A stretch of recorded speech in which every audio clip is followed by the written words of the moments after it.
Sa harap ng mundo, sila ang perpektong mag-asawa, ngunit sa likod ng saradong pinto, ang kanilang kasal ay isang marangyang libingan. Para sa buong mundo, sina Zephyr Quintos at Zaria de la Vega ang ehemplo ng isang pangarap ng pamilya. Si Zephyr ay isang makapangyarihan, gwapo at responsableng negosyante, habang si Zaira naman ang mapagmahal at perpektong katuwang sa buhay. At ang kanilang kaligayahan, lalong naging kompleto ng biyayaan sila ng tatlong kambal, ang kanilang triplets na sina Zion, Zandro at Zaria. Isang masayang tahanan, punong-puno ng tawanan, mga halik sa noo at mga matatamis na salita. Ngunit ang lahat ng iyon ay isang malaking kasinungalingan, isang marangyang dula-dulaan. Ikinasal lamang sina Zephyr at Zaria nang walang pag-ibig para pagbigyan ang huling hiling ng may sakit na Lolo Donato. Ang makitang may maayos na pamilya, ang nag-iisang apo at may magpapatuloy ng kanilang lahi. Sa loob ng 6 na taon, tiniis ni Zaria ang malamig na pakikitungo ni Zephyr kapag silang dalawa na lamang ang magkasama. Ang bawat mapagkunwaring ngiti ng lalaki sa harap ng mga anak ay napapalitan ng matinding suklam at puot sa tuwing nagsasarang pinto ng kanilang silid. Para kay Zephyr, si Zaria ang sumira sa buhay niya. Si Zaria ang dahilan kung bakit hindi niya napakasalan si Cassandra, ang babaeng totoong nagmamay-ari ng kanyang puso. Ngayong pumanaw na si Lolo Donato, tapos na ang palabas. Wala nang dahilan para magpanggap. Inihain ni Zephyr ang kasulatan ng hiwalayan sa harap ni Zaria, kasabay ng pagbabalik ni Cassandra sa Pilipinas. Handa na si Zephyr na bawiin ang kalayaang ninakaw sa kanya. Handa niyang iwan ang kanyang mansyon kapalit ng buhay na matagal niyang pinangarap. Ngunit paano si Zaria? Paanong triplets na lumaki sa pag-aakalang buo at perpektong kanilang pamilya? Sa gitna ng sakit at matinding pagkabigo, isang matatag na ina ang titindig. Tatanggapin ba ni Zaria ang katotohanang siya isang malaking pagkakamali lang sa simula pa lang? O ipaglalaban niya ang kanyang karapatan bilang legal na asawa, hindi dahil sa pera, kundi para sa bukas ng kanyang mga anak? At sa oras na mapilitan silang magsama sa ilalim ng iisang bubong habang nagtutunggalian ang kanilang mga prinsipyo, magagawa kaya ni Zephyr na talikuran ang pamilyang 6 na taon niyang nakapiling?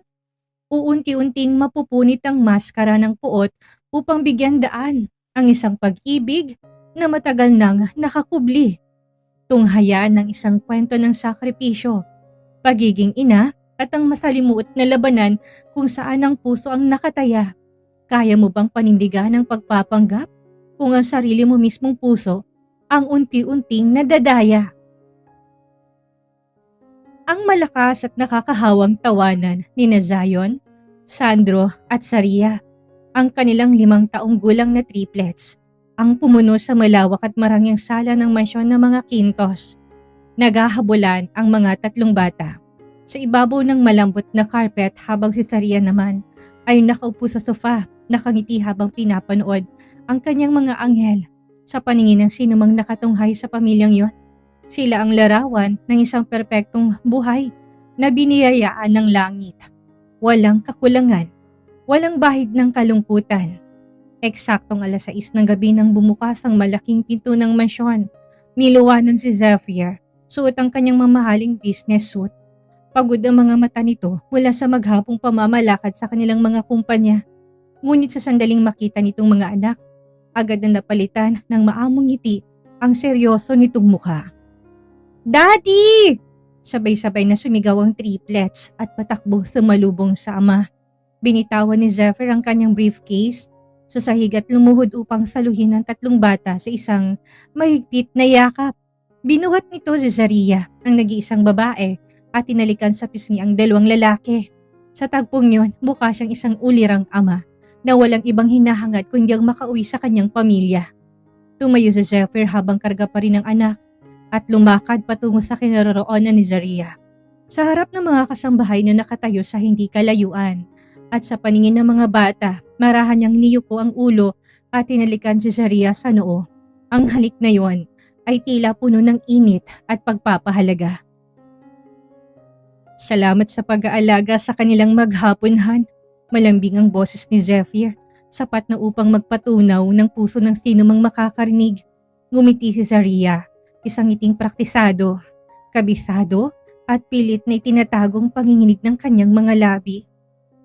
Walang anuman, Han. Alam kong pagod ka sa opisina. Kumain ka na ba? Nagluto ako ng paborito mong ulam. Hihintayin ko kayo sa pagkainan. Magpapalit lang ako ng damit, sagot ng lalaki. Sabay gulo sa buhok ng mga anak bago ito naglakad paakyat sa ikalawang palapag. Isang perpektong gabi, isang perpektong dula.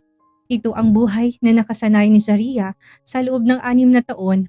Nagsimulang lahat ng ito dahil sa isang kasunduan. Ang lolo Donato ni Zephyr ay nagkaroon ng malubhang karamdaman at ang tanging hiling ng matanda bago tuluyang ipikit mata ay ang makitang may maayos at permanenteng pamilya, ang nag-iisang apo na magpapatuloy ng kanilang lahi. Dahil sa malaking utang na loob ng pamilya ni Zaria sa matanda na siyang nagligtas sa kanila sa kahirapan, pumayag si Zaria na magpakasal kay Zephyr. Hindi naman nabigo ang matanda. Bago ito pumanaw noong nakarang buwan, nasilayan, nayakap at naitaguyod pa nito ang triplets. Para kay Lolo Donato, naging mapayapang kanyang pag-alis dahil alam niyang masaya ang kanyang apo sa piling ng isang mabuting babae. Ngunit ang bawat halik, bawat han at bawat mapagmahal na sulyap ni Zephyr sa harap ng iba ay may nakakasilaw at masakit na kapalit. Nang sumapit ang malalim na gabi matapos mapatulan ng triplets at tuluyang sumarang pinto ng kanilang silid tulugan. Kung saan dalawang magkahiwalay na kamang nakalagay, agad na nagbago ang ihip ng hangin. Ang init sa mga mata ni Zephyr kanina ay napalitan na nagyayalong puot. Lumayo siya kay Zaria na tila ba ang asawi isang dumi na baka makatawa sa kanyang mamahaling kasuotan. Huwag mo kong titignan ng ganyan, Zaria. Malamig at matalim ang utos ni Zephyr habang marahas tinatanggal ang kanyang korbata. Tapos nang palabas para sa araw na ito. Wala na mga bata. Wala na ang mga katulong. Napakapit si Zaria sa dulo ng kanyang kama. Ang pagod sa kanyang katawan ay walang-wala kumpara sa pagod na nararamdaman ng kanyang puso. Zephyr, pakiusap. Pagod ako sa pag-alaga sa triplets maghapon. Huwag ngayon. Isang mapait na tawang pinakawala ni Zephyr. Humarap ito sa kanya at sa mga mata nito ay nakita ni Zaria ang pamilyar na emosyong 6 na taon nang sumasaksak sa kanya gabi-gabi, ang matinding pagkasuklam. Suklam na suklam ako sa tuwing kailangan kitang hawakan sa harap nila, Zaria. Pagpapatuloy ng lalaki, walang pakialam kung gaano kalalim ang sugat na idinudulot ng bawat salita niya. Kung hindi dahil kay Lolo at kung hindi dahil sa pagiging desperada ng pamilya mo na makuhang yaman ng mga kintos, hindi kita papatulan. Dahil sa kasalang ito, hindi ko napakasalan si Cassandra. Ikaw ang sumira ng buhay ko at sa mga pangarap ko. Sanay na dapat si Zaria, 6 na taon. 3,600 gabi na ganito ang naririnig niya. Ngunit bawat salita ay parang bago pa ring hiwa ng patalim sa kanyang puso. Ang pinakamasakit sa lahat, mahal niya si Zephyr. Isang lihim na pag-ibig na sumibol sa kabila ng kalupitan nito. Isang pag-ibig na hindi niya aaminin dahil alam niyang gagawin lang itong katatawanan ng lalaki. Hindi ko ginusto ang nangyari, Zephyr. Ginawa ko lang ang hiling ng lolo mo dahil unawa ko yun ang makapagpapayapa sa kanya. Depensyon niya sa mahinang boses. Pinipigilan ang mga luha. At ngayong wala na si Lolo, seryosong sabi ni Zephyr habang lumalakad patungo sa kanyang working desk at may kinuhang isang envelope mula sa kanyang bag. Wala nang matandang pinagtataguan mo. Wala na tayong dahilan para magpanggap pa. Inilapag ni Zephyr ang isang makapal na puting envelope sa ibabaw ng lamesa sa pagitan nilang dalawa. Ang tunog nun, bagamat mahina ay tila isang malakas na kulog sa pandinig ni Zaria. Dahan-dahang hinila ni Zephyr ang nakapaloob ng mga papel. Ang pamagat na nakasulat sa itaas, gamit ang bold at formal na font ng isang abogado, ay sapat na para magpabilis ang tibok ng puso ni Zaria at magpatuyo ng kanyang lalamunan. Deed of Separation and Freedom. Ano to? Bagaman alam na ng kanyang utak ang sagot, lumabas pa rin ang tanong sa nangangatog at halos paos na tinig ni Zaria. Ang kalayaan natin. Ang kalayaan ko, tuwid na sagot ni Zephyr. Walang bakas ng pag-aalilangan. Walang kahit na konting emosyon sa mga matang kayumanggi ng lalaki. Malamig pa ito sa yelo. Patay na si Lolo. Nakuha mo ng marangyang buhay na gusto mo. Para sa pamilya mo sa loob ng 6 na taon, naisilang mo ng mga tagapagmana ng pamilyang ito. Oras na para ibalik mo sa akin ang buhay ko. Napakapit si Zaria sa gilid ng mesa upang hindi siya tuluyang matumba. Parang biglang nawalan ng hangin sa loob ng silid. Paano mga bata, Zephyr? Ang triplets. 5 taon pa lang sila. Ang alam nila perpekto mga magulang nila. Ang alam nila, mahal natin ang isa't isa.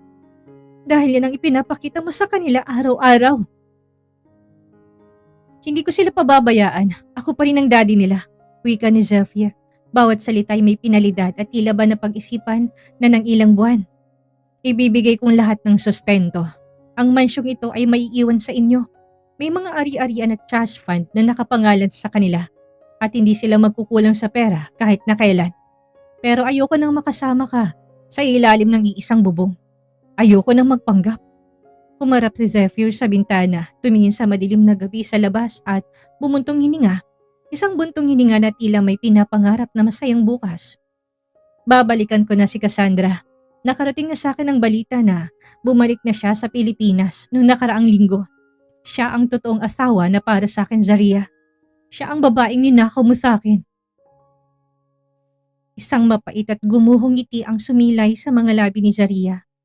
Si Cassandra, ang unang pag-ibig ni Zephyr, ang babaeng umalis patungong ibang bansa nang umiyak at makiusap si Lolo Donato na ikasal sila ni Zephyr.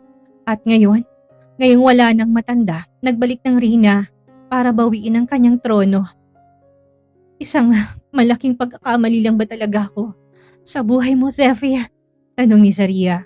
Sa pagkakataong ito, hindi niya na napigilan ng mga luha na pumatak mula sa kanyang mga mata. Malaya itong gumulong sa kanyang pisngi.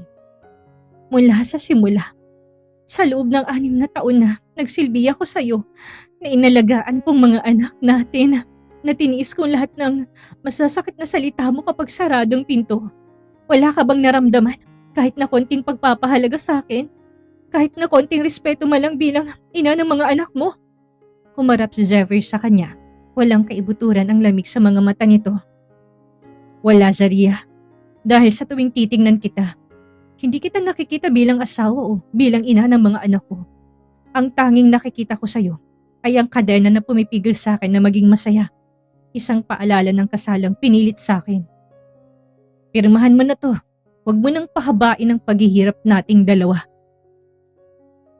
Tiningnan ni Zaria ang panulat na nakalagay sa ibabaw ng dokumento. Kumikinang to sa ilalim ng ilaw ng kwarto. Handa na ba siyang sumuko? Handa na ba siyang talikuran ang karapatan niya bilang legal na asawa at hayaang lumaking wasak ang pamilya niya kanyang triplets? Handa ba siyang hayaang pumasok si Cassandra sa buhay ng kanyang mga anak at maging madrasta ng mga ito? Naisip niyang tawa ni Zion, Sandro at Zaria kanina sa sala. Naisip niyang kinabukasan ng kanyang mga anak na nakasalalay sa tatag ng kanyang mga balikat. Huminga ng malalim si Zaria. Pinunasan niya mga luha sa kanyang pisngi gamit ang likod ng kanyang palad.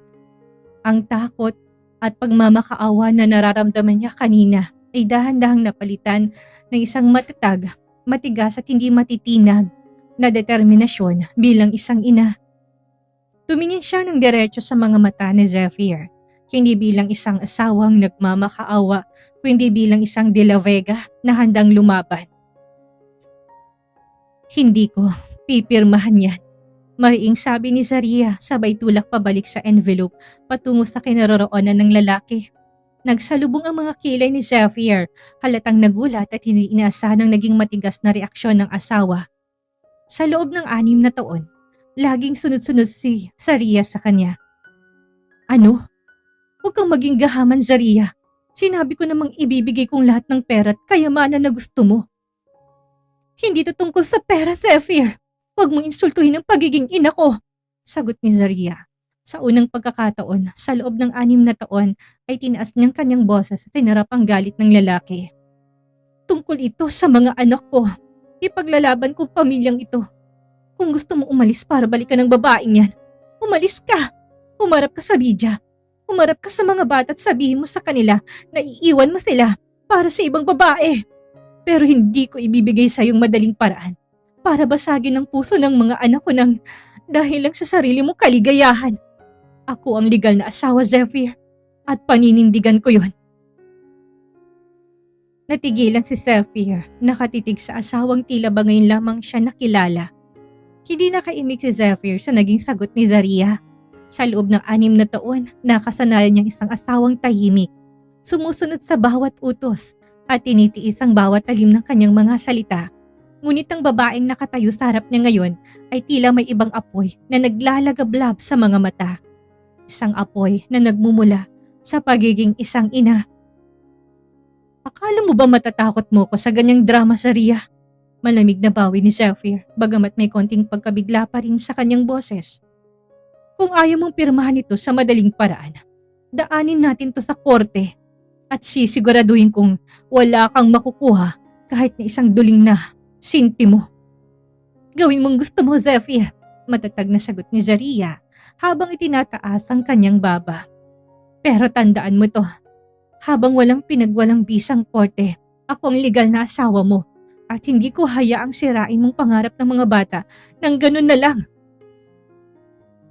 Hindi na nag-aksaya ng panahon si Zaria. Tumalikod siya tumiga sa kanyang sariling kama. Nakatalikod sa lalaki.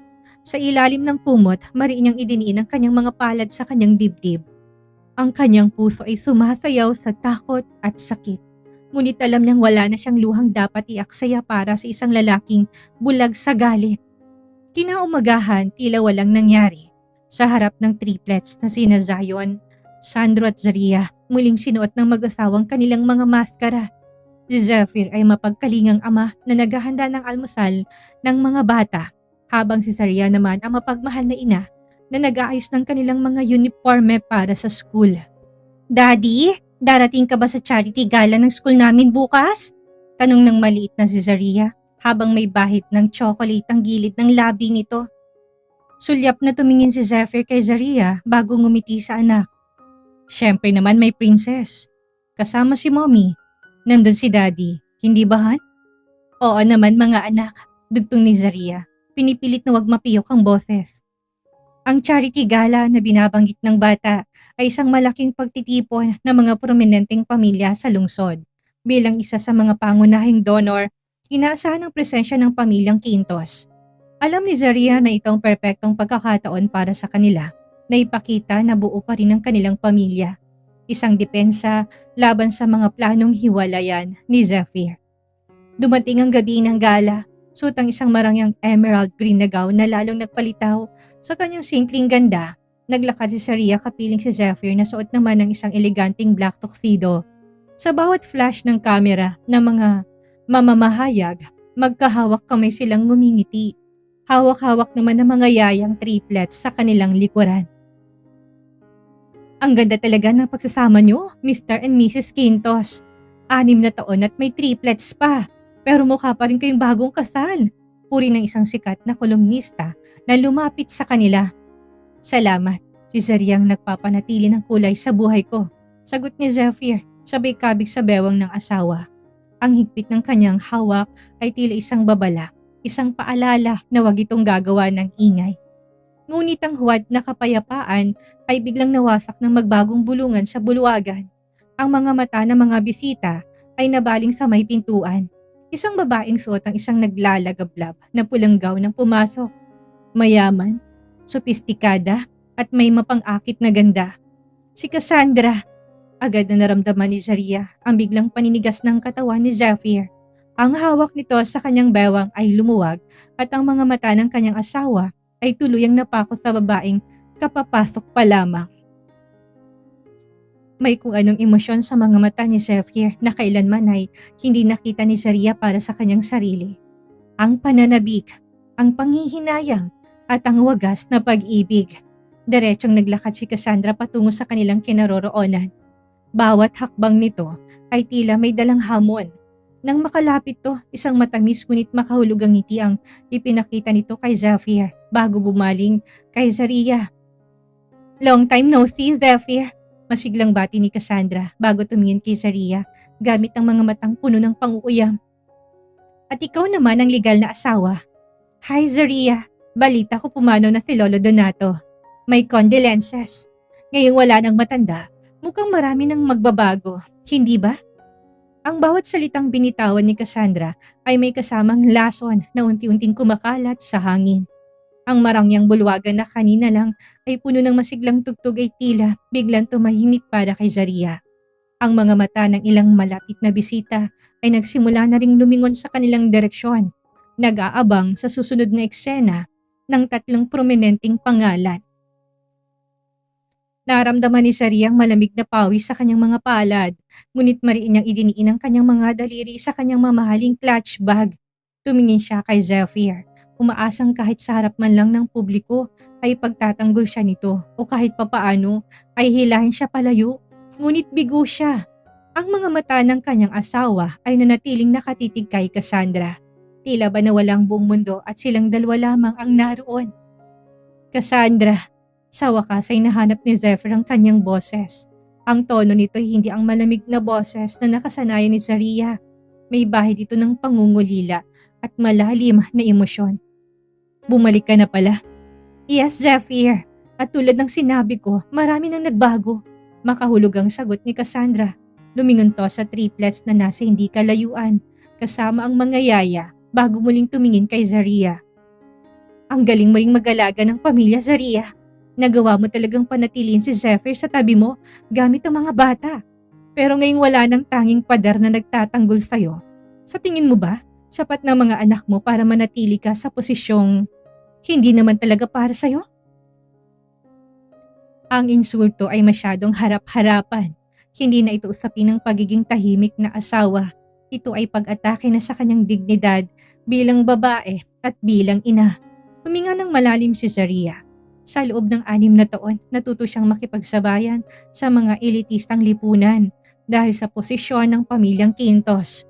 Hindi siya papayag na mahiya sa sarili niyang teritoryo. Salamat sa pakikiramay mo sa pagkamatay ni Lolo Donato. Seryoso at buong tatag na sagot ni Zaria. Ang boses ay sapat, ang lakas para marinig ang mga nakapaligid. Ngunit, nais ko lang ipaalala sa iyo, Cassandra, ng pamilyang ito hindi tinayo sa ibabaw ng isang pader lang. Tinayo to sa ibabaw ng batas, ng kasala, at ng 3 buhay na binuo namin ni Zephyr. Kung ano man ang sa tingin mong nagbago, mananatili akong asawa ni Zephyr sa harap ng Diyos at ng tao. Bahagyang nagbagong anyo ng mukha ni Cassandra, halatang hindi inaasahan ang ganong katapangan mula sa kilalang mahihinahong si Zaria. Lumingon si Cassandra kay Zephyr. Tila humihingi ng kakampi. Zephyr, hinahayaan mo lang ba siya na magsalita sa akin ng ganyan? Tumingin si Zephyr kay Zaria. Ang pamilyar na puot ay muling sumilay sa kanyang mga mata. Zaria, tama na. Huwag kang gumawa ng eksena dito. Ako pa bang gumagawa ng eksena, Zephyr? Mahindang tanong ni Zaria. Sapat na silang dalawa lang ang makarinig habang pinapanatili ang ngiti para sa mga kamera. Ang asawa mong kinakawawa sa harap ng maraming tao. Pero ibang babae pa rin ang pinoprotektahan mo. Huwag mong kalimutan. Nasa charity gala tayo ng paaralan ng mga anak mo. Isang maling galaw mo lang, ang mga batang maapektuhan. Napatiso sa sariling dila si Zephyr. Alam niyang tama si Zaria. Kung may makakita sa kanilang nag-aaway o kung mapansin ng medyang relasyon nila ni Cassandra, malaking iskandalo nito na pwedeng magpabagsak sa stocks ng kanilang kumpanya at magdulot ng pangbubuli sa kanilang triplets sa paaralan. Cassandra, mauna na kami. Kailangan ko nang ihatid ang mga bata. Malamig na paalam ni Zephyr kay Cassandra, bagamat may paghingi ng paumanhin sa kanyang mga mata. Of course, Zephyr. Magkikita pa naman tayo. Sa opisina mo? Nakangiting sagot ni Cassandra, sabay sulyap na may pagmamalaki kay Zaria, bago tumalikod at marangyang naglakad palayo. Habang naglalakad ang pamilyang Quintos patungo sa kanilang nakaparadang sasakyan, ang katahimikan sa pagitan ni Zephyr at Zaria ay mas mabigat pa sa gabi nang makasakay ang mga bata sa kabilang sasakyan kasama ang mga yaya.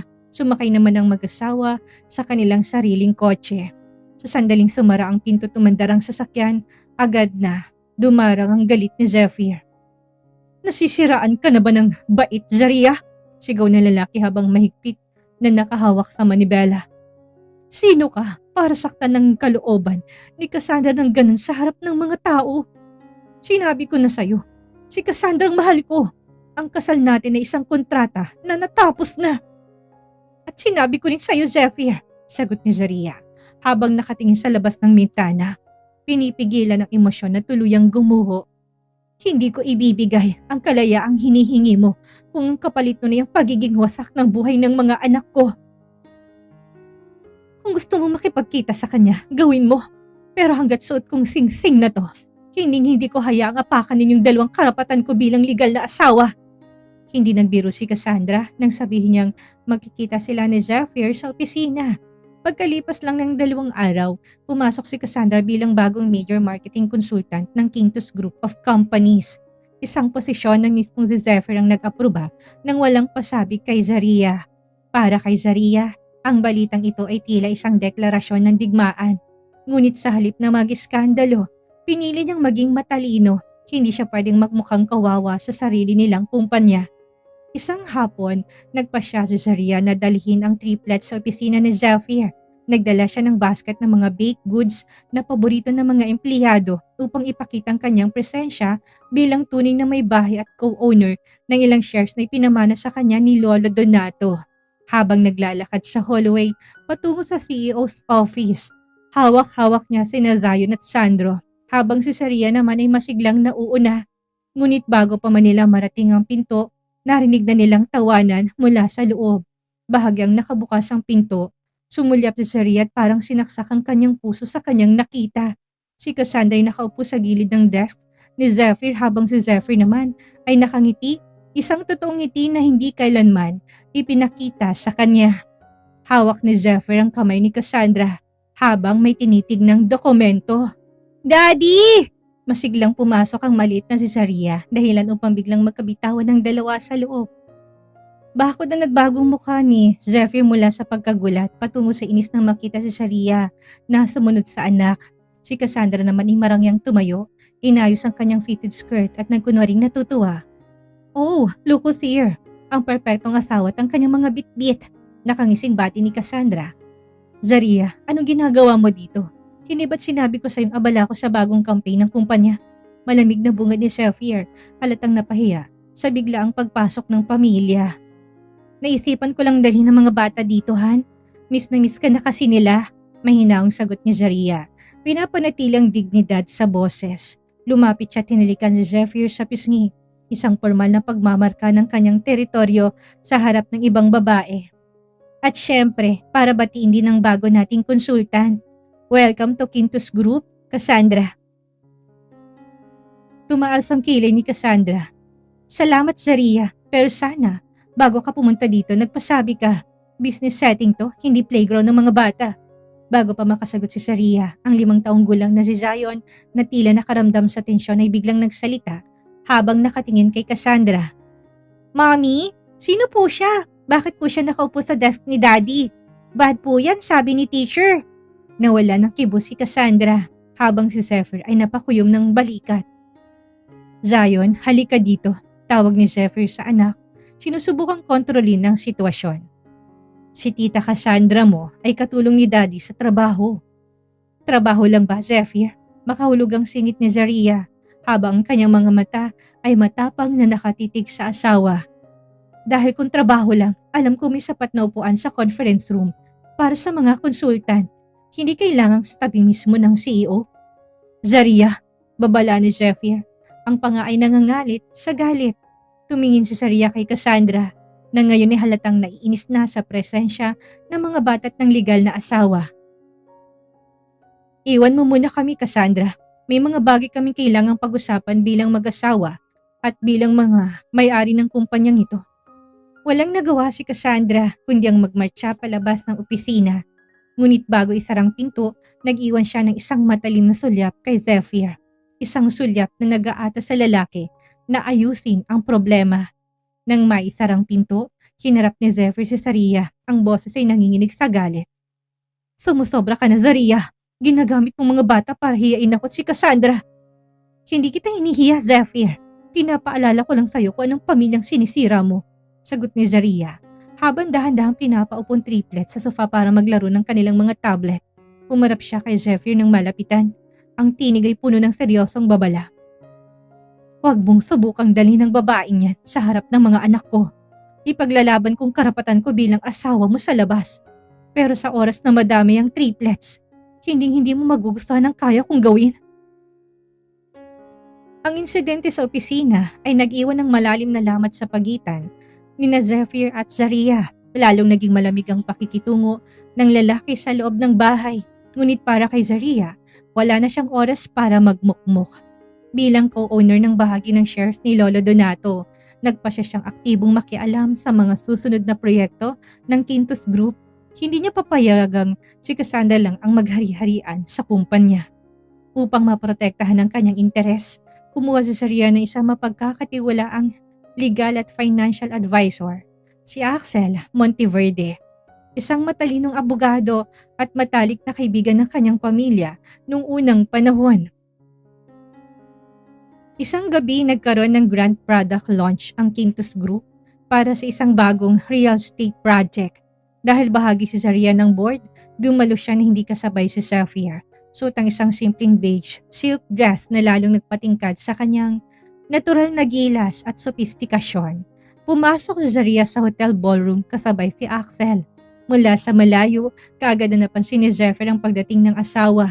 Nakatayo siya sa tabi ni Cassandra, ngunit biglang natigilan ang kanyang mga mata nang makitang may ibang lalaking umaalalay sa siko ni Zaria. Si Axel ay matangkad, gwapo talatang mayaman din ang pinagmulan. Masigla silang nag-uusap ni Zaria at sa unang pagkakataon, matapos ang mahabang panahon, nakita ni Zephyr na tumawa si Zaria ng walang bahid ng pilit o lungkot. Isang tunay at magandang tawa. May kung anong paitang biglang sumuntok sa dibdib ni Zephyr na hindi niya maipaliwanag. Zephyr, nakikinig ka ba? Iritabling tanong ni Cassandra habang nakakapit sa kanyang braso. Sinasabi ko sa iyong kailangan nating baguhin ang seating arrangement para hindi mo katabi ang babaeng yan. Sandali lang, Cassandra. Malamig na sagot ni Zephyr, sabay kalas sa kapit ng babae. Nang walang pasabi, naglakad si Zephyr patungo sa kinaroroonan ni Zaria at Axel. Ang kanyang pangibahagyang nakakuyo at ang kanyang mga hakbang ay mabibigat. Zaria, seryosong bungad ni Zephyr nang makalapit siya. Tumingin siya ng matalim kay Axel mula ulo hanggang paa. Sino siya at bakit uli ka nang dumating? Dapat ay kasama ka sa ribbon cutting kanina. Pumarap si Zaria sa asawa, walang bakas ng takot o pag-aalinlangan. Masyado kasing naging abala ang aking advisor na si Attorney Axel Monteverde sa pagre-repaso ng mga financial statements ng kumpanyahan. Kaya medyo nahuli kami. Quintos, right? Nice to meet you. Nakangiting bati ni Axel, sabay lahad ng kamay kay Zephyr. Narinig ko ng maraming tungkol sa'yo, pero mas masaya akong makilala sa wakas ang totoong utak sa likod ng ilang tagumpay ni Don Donato, ang asawa mo. Tinignan lang ni Zephyr ang nakalhat na kamay ni Axel bago pilit na tinanggap ito ng may mahigpit na piga. Hindi ko alam na kailangan mo ng advisor, Zaria. Ako ang asawa mo at ako ang CEO. Kung may tanong ka sa kumpanya, sa akin ka dapat lumalapit. Talaga ba, Zephyr? Bahagyang natawa si Zaria, isang mapait na tawa. Sa huling pagkakataon na lumapit ako sa opisina mo, mukhang masabala ka sa pag-entertain ng ibang konsultan.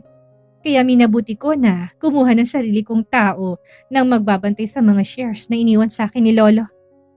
Zaria, huwag mo kong simulan dito. Babala ni Zephyr, ngunit bago pa niya matapos, ang sasabihin ay sumingit na si Axel. Excuse me, Mr. Quintos. Professional ang pagpunta namin dito. Kung may personal kayong issue ng asawa mo, minumungkahi kong sa bahay niyo na yan ayusin. Sa ngayon, hayaan mo muna kaming batiin ng ilang board members. Magalang, ngunit may otoridad na pambabara ni Axel. Hinawakan muli ni Axel ang likod ni Zaria para alalayan tong maglakad palayo. Nag-iwan si Zephyr na nakatayo, nangangalit ang bagang habang pinapanood ang dalawa. Sa buong buhay niya, si Zaria ay palaging nasa kanyang likuran, naghihintay ng kanyang pansin Ngunit ngayon sa unang pagkakataon, naramdaman ni Zephyr ang takot na unti-unting lumala yung kontrol niya sa babaeng inakala niyang habang buhay na magiging anino niya lang. Walang imik si Zephyr habang nagmamaneho pauwi mula sa hotel ballroom. Mas mabilis ng takbo ng sasakyan kaysa sa normal. Isang malinaw na palatandaan ng bagyong nagaganap sa loob ng kanyang dibdib. Sa tabi niya, tahimik lang si Sharia na nakatingin sa labas ng bintana. Tila bang lalaking kasama niya ay isang hangin lamang. Nang makarating sila sa mansyon at makapasok sa kanilang silid tulugan, hindi na napigilan ni Zephyr ang kanyang sarili. Marahas niyang sinaradong pinto at hinarap ang asawa. "Sinong lalaki yung Zaria?" Asit niya. Ang boses ay mababa, ngunit puno na nangangalit na galit. "Attorney Axel Monteverde? Pag mo kong itulad sa mga tangang nauuto mo, nakikita ko kung paano kanya tingnan at kung paano kang ngumiti sa kanya." Dahan-dahang hinarap ni Zaria ang asawa, kalmadong kanyang muka. Walang bakas ng emosyon na madalas makita ni Zephyr noon. "Abogado ko siya, Zephyr, at matalik na kaibigan ng pamilya ko. Bakit ba parang galit na galit ka?" "Dahil asawa kita. Asawa kita sa harap ng maraming tao," sigaw ni Zephyr habang lumalapit ng malapitan sa kanya. Anong iisipin ng mga board members ng asawa ng CEO ay nakikipag-flirt sa ibang lalaki sa mismong event ng kumpanya? Isang mapait at sarkastikong tawang pinakawala ni Zaria. Tumingin siya ng diretso sa mga mata ng lalaki. "Nakikipag-flirt? Zephyr, formal kami nag-usap tungkol sa negosyo. At nakakatawa na marinig yan mula sa'yo. Ikaw na laging kasama si Cassandra sa opisina. Ikaw na pinalilibutan ng sarili mo ng unang pag-ibig mo sa harap ng mga empleyado natin. May karapatan ka bang questionin ang katapatan ko? Iba si Cassandra. Alam mo ka ng sitwasyon natin." Depensa ni Zephyr, ngunit sa loob-loob niya tila may kuha ng bahagi ng kanyang sarili ang nauntog. "Alam ko, Zephyr. Alam na alam ko." Mahina ngunit may mariing tugon ni Zaria. "Ikaw ang naghain ng kasulatan ng hiwalayan. Ikaw ang nagsabing isang malaking pagkakamali lang ako sa buhay mo. Kaya bakit ka nagkakaganyan? Hindi ba dapat matuwa ka pa? Dahil unti-unti ko nang natututunang mabuhay nang wala ka." Natigilan si Zephyr. Ang mga salita ni Zaria ay parang malamig na tubig na ibinuhos sa nag-aalab niyang galit. Tama si Zaria. Bakit ba siya nagkakaganyan? Bakit parang sumasakit ang dibdib niya nang makita itong nakangiti sa piling ng ibang lalaki? Bakit parang ayaw niyang makita na may ibang umaalalay sa siko nito? Hindi ba't si Cassandra ang mahal niya? Hindi ba't 6 na taon niyang hinintay ang pagkakataong ito para lumaya? "Zaria," pabulong na wika ni Zephyr. Ang kanyang pangay humupa ang tensyon, ngunit ang kanyang mga mata ay puno ng pagdududa sa sarili. "Huwag kang mag-alala, Zephyr," dugtong ni Zaria habang tinatanggal ang kanyang mga hikaw sa loob ng salamin.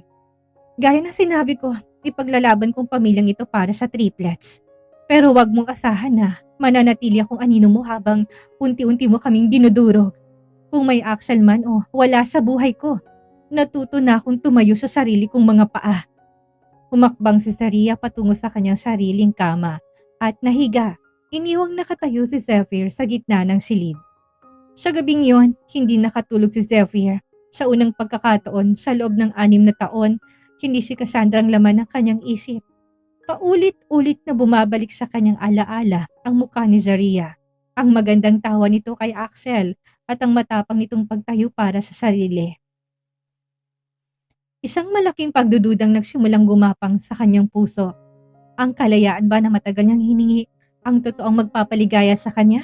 O ang babaeng 6 na taon niyang binaliwala ay ang siyang totoong nagmamay-ari na ng kanyang puso? Dahil sa lumalalang lamig na Zephyr sa kanya at sa kabiguang papirmahin si Zaria sa kasunduan, naramdaman ni Cassandra na unti-unti nang nadudulas sa kanyang mga kamay ang pangarap na maging ginang ng pamilyang Quintos. Hindi niya pwedeng hayaang mapunta sa wala ang lahat ng kanyang pinaghirapan. Kung hindi madadaan sa legal na hiwalayan, dadaanin niya sa isang iskandalo na tuluyang magwawasak sa reputasyon ni Zaria. Isang umaga habang nasa opisina si Zephyr, nagpatawag si Cassandra ng isang biglaang press conference para sa bagong marketing campaign ng kumpanya. Ngunit lingid sa kaalaman ng board, may iba siyang plano. Nang dumating ang oras ng panayam, Bago pa man makapagsalita ang mga opisyal ng kumpanya tungkol sa proyekto, sadyang nahulog ni Cassandra ang ilang personal na dokumento mula sa kanyang folder sa harap mismo ng mga mamamahayag. Ang mga dokumentong yon ay ang kopya ng Deed of Separation and Freedom na inihanda ni Xavier, kasamang mga peking ebidensya na nag-uugnay kay Zaria sa isang umano'y lihim na relasyon kay Attorney Axel Monteverde. Miss Cassandra, ano pong mga papel na to? Totoo po bang hiwalay na sina Mr. at Mrs. Quintos nang dahil sa isang ikatlong partido? Tanong ng isang mabilis na reporter habang sunod-sunod ang flash ng mga kamera. Nagkunwaring nabigla si Cassandra. Tinakpan ang kanyang bibig at nanginginig na sumagot. Oh my God! Pakiusap, huwag niyong kunin yan. Ayaw ko masirang pamilya ni Zephyr. Matagal ko nang tinitiis ang makitang nasasaktan si Zephyr sa lihim na ugnayan ng kanyang asawa sa ibang lalaki. Pero pakiusap, ibigay natin sa kanila ang privacy. Sa loob ng 35 minuto, kumalat ang balita sa buong bansa. Naging mitya ito ng matinding ingay sa internet. Ang perpektong asawa, may lihim na lalaki. Ang pangalan ni Zaria ay kinaladkad sa putikan. Nang makarating ang balita kay Zephyr, tila ba dinaluyan ng kuryente ang kanyang buong katawan sa galit. Agad siyang sumugod sa conference hall. Ngunit hindi galit kay Zaria ang nararamdaman niya, kundi isang matinding puot para kay Cassandra. Sa unang pagkakataon, nakita niyang totoong kulay ng babaeng akala niya'y anghel. Cassandra, anong ginawa mo? Sigaw ni Zephyr nang madatnan ng babae sa holding room, kasunod ng ilang bodyguards. Zephyr, ginawa ko lang to para sa atin. Para mapilitan siyang pirmahan ng hiwalayan. Ngayong sira ng pangalan niya, wala na siyang mukhang ihaharap sa lipunan. Depensa ni Cassandra, nakangiti pa na tila ba nanalo sa isang laban. Isang malakas na hampas sa lamesang sinagot ni Zephyr. Nasisiraan ka ba ng bait? Dinami mong kumpanya. Dinami mong asawa ko. At higit sa lahat ng mga anak ko. Paano ko makita to ng triplets? Bago pa man makasagot si Cassandra, bumukas ang pinto ng holding room. Pumasok si Zaria, kasunod si Axel na hawak ang isang legal na notice. Walang bakas ng luha o takot sa mukha ni Zaria. Ang kanyang tindig ay mas matatag pa sa isang reyna. Tumingin si Zaria kay Cassandra, ang mga matay may talim na kayang pumatay. Akala mo ba ay natuto akong magtiis sa loob ng 6 na taon ng walang napapala, Cassandra? Kung sa tingin mo'y mapapabagsak mo ko sa murang dula-dulaang ito, nagkakamali ka. Inilapag ni Axel ang papel sa harap ni Cassandra. Cyber libel, defamation, at unjust vexation, Miss De La Serna. May hawak kaming CCTV footage na sadyang paglabas mo ng mga peking dokumento at ang mismong pirma ni Mr. Quintos na nagpapatunay na ang separation paper ay matagal nang binasura ng kanyang asawa. Haharapin mong batas. Namilog ang mga mata ni Cassandra. Lumingon siya kay Zephyr. Zephyr, tulungan mo ko. Sabi mo sa kanila na hindi totoo yan. Ngunit lumapit si Zephyr sa tabi ni Zaria. Sa unang pagkakataon, sa loob ng 6 na taon, hinawakan niyang kamay ng kanyang asawa nang may totoong higpit at proteksyon sa harap ng ibang tao. Hindi kita tutulungan, Cassandra, malamig na sabi ni Zephyr.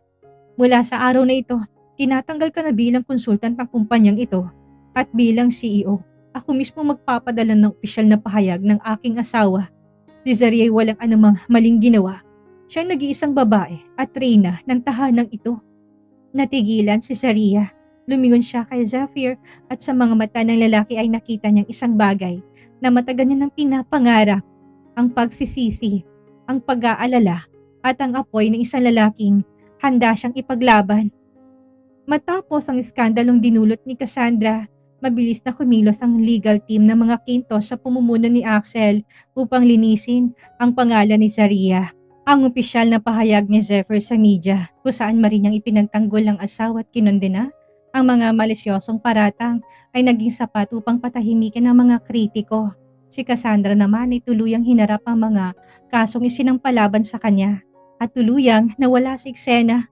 Ngunit sa loob ng mansyon, isang bagong yugto ang nag-uumpisa.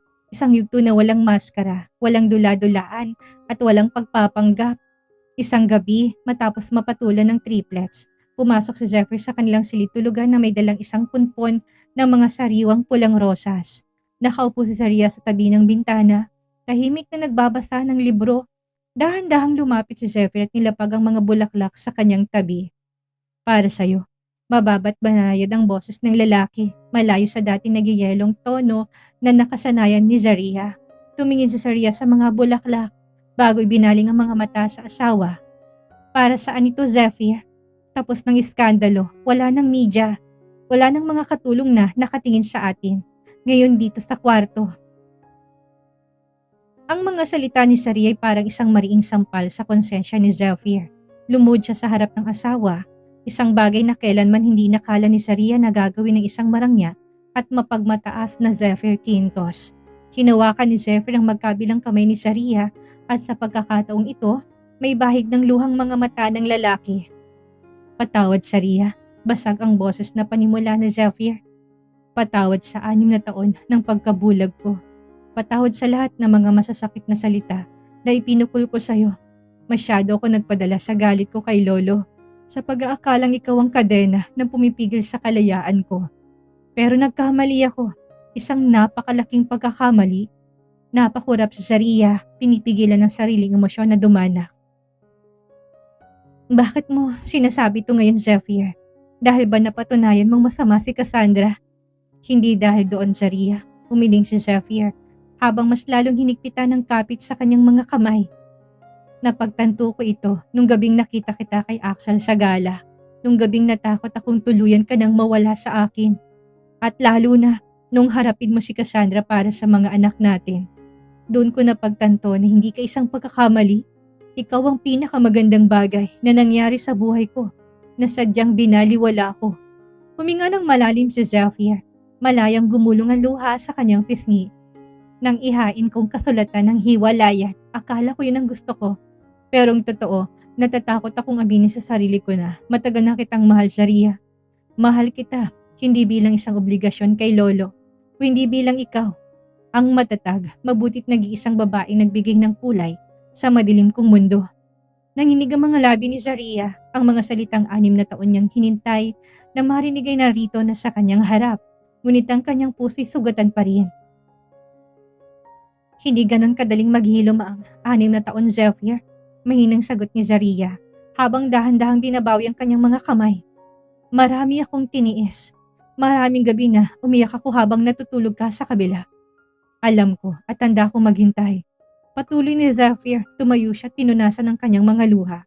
May determinasyon na sa kanyang mga mata. Hindi ko hinihiling na patawarin mo ko kagad ngayon. Ang tanging hinihingi ko lang ay bigyan mo ko ng pagkakataon na ligawan ka. Ang simulan natin ang kwento natin ng walang pagpapanggap. Hayaan mong patunayan ko sa iyo na karapat-dapat ako sa pagmamahal mo at sa pagiging ama ng mga anak natin. Tumingin si Zaria kay Zephyr. Nakita niyang katapatan na matagal nang nawala sa kanilang pagsasama. Isang maliit at totoong ngiti ang sumilay sa kanyang mga labi. Sige, Zephyr, patunayan mo sa akin, sagot ni Zaria. 1 taon ang mabilis na lumipas. Matapos ang gabing tuluyang binuwag ni Zephyr at Zaria ang kanilang mga maskara. Sa loob ng 12 buwan na iyon, tinupad ni Zephyr ang kanyang pangako. Hindi niya pinilit si Zaria na maging marubdob agad ang kanilang pagsasama. Sa halip, niligawan niya ito sa pinakasimpleng paraan. Nag-iiwan siya ng mga sulat ng pagpapahalaga tuwing umaga. Nakikipag-date sa labas na silang dalawa lang at higit sa lahat, nagiging mas kasama at katuwang siya sa pagpapalaki sa kanilang triplets. Ang dating silid na may 2 magkahiwalay na kama ay binuwag na rin. Ngayon, isang malawak na kama na ang nag-uugnay sa kanilang mga pangarap gabi-gabi. Sumapit ang 7th anibersaryo ng kanilang kasal.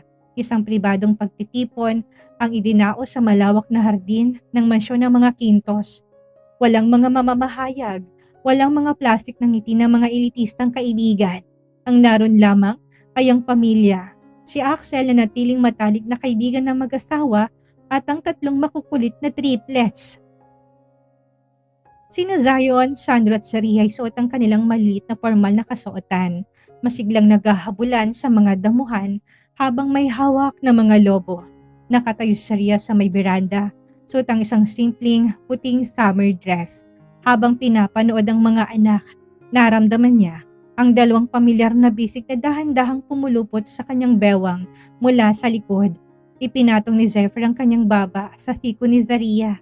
Humihinga ng malalim habang nilalanghap ang bango ng buhok ng asawa. Happy anniversary aking Reyna. Pabulong at malambing na bati ni Zephyr sabay halik sa kanyang pisngi. Ang halik na yun ay wala ng bahid ng dula-dulaan. Puno ito ng wagas na init at debosyon. Humarap si Zaria sa kanyang asawa at ipinatong ang kanyang mga kamay sa malawak na dibdib ni Zephyr. Happy anniversary, Han. Hindi ko akalaing aabot tayo sa araw na ito na ganito tayo kasaya. Isang seryoso ngunit mapagmahal na sulyap ang binalik ni Zephyr. Ako rin, nung una akala kong pag-ibig ay isang bagay na pinipili mo lang mula sa nakaraan. Ngunit itinuro mo sa akin ang totoong pag-ibig ay ang taong mananatili sa tabi mo sa kabila ng lahat ng bagyo. Salamat Zaria dahil hindi ka sumuko sa akin. Salamat dahil ipinaglaban mong pamilyang ito kahit ako mismong sumisira.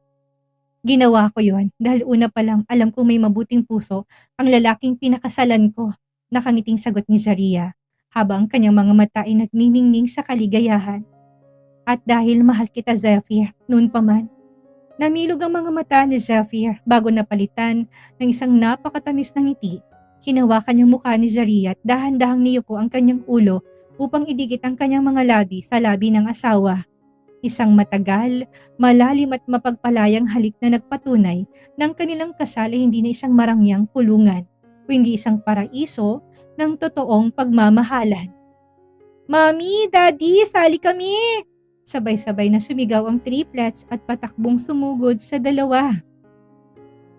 Agad na kumalas ang mag-asawa sa kanilang halik at natatawang binuhat ni Zephyr, sina Zion at Sandro habang kalong naman ni Zaria ang maliit na si Zaria. Nagyakap ang limang magkakasama sa ilalim ng hintong sulyap ng papalubog na araw. Ang pag-ibig na may dalawang muka ay tuluyan na naglaho. Wala nang pagpapanggap, wala nang puot ng nakaraan. Ang natira na lamang ay nag-iisang mukha ng pag-ibig. Isang mukhang totoo, matatag at panghabang buhay na mananatili sa kanilang mga puso. Ang kwento ni Zephyr at Zaria ay isang paalala ng pag-ibig hindi laging nagsisimula sa isang perpektong pahina. Minsan, kailangan muna nating dumaan sa dilim ng maling akala, sa bigat ng mga maskara at sa sakit ng pagpapanggap upang mas lalo nating mapahalagahan ang tamang liwanag. Si Zaria ang nagturo sa atin ng tunay na kahulugan ng katatagan, ng pagiging mabuting asawa at mapagmahal na ina ay hindi kahinaan, kundi isang tahimik na lakas na kayang magpabago ng puso. At si Zephyr naman ang nagpapatunay na hindi huli ang lahat para sa isang taong handang magpakumbaba, harapin ang kanyang mga pagkakamali at matutong magbago para sa pamilyang binuo niya. Sa pagwawakas ng kanilang kwento, natagpuan nilang isang katotohanang mas matamis kaysa sa anumang pangarap ng pinakamatibay na pamilya ay hindi yung walang pinagdaan ng bagyo, kundi yung pamilyang pinilit manatili at magkasamang bumuo ng bagong simula. Salamat sa pagsama kina Zephyr at Zaria sa kanilang makulay, madrama at nakakakilig na biyahe patungo sa tunay na mukha ng pag-ibig hanggang sa muling pagbuklat ng susunod na kwento. Muli po mula kay Miss Maria, ang inyong narrator. Maraming salamat po.